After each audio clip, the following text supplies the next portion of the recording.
নমস্কার বন্ধুরা, আশা করি ভালো আছেন। আজ আমি মাছ ভুনা করব। তার জন্য মাছের গায়ে পরিমাণ মতো হলুদ লবণ মাখিয়ে নিলাম। এখন আমি ফ্রাই প্যানে সয়াবিন তেল দিয়ে দিলাম। তেল গরম হয়ে গেছে, এখন হলুদ লবণ মাখিয়ে রাখা মাছগুলো দিয়ে দিলাম।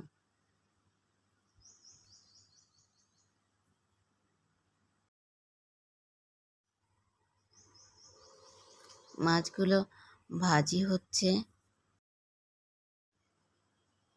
এপিট ওপিট করে মাছগুলোকে ভালো করে ভেজে নিতে হবে। মাছ ভাজিটা লালচে ধরনের হতে হবে।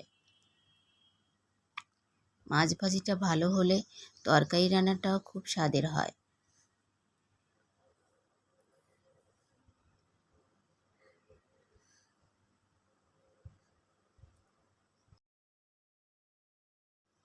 মাছ ভাজিটাও হয়ে গেছে, এখন নামিয়ে দিচ্ছি।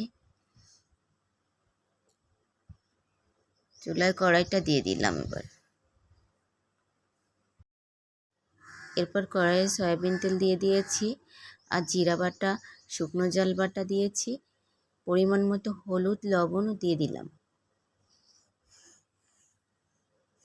এবার মশলাটা ভালো করে ভেজে নিতে হবে।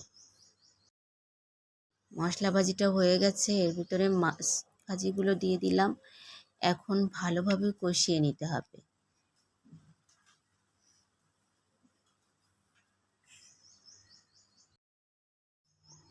মাছ আর মশলা কষানো হয়ে গেছে, এখন দিয়ে দিলাম জল।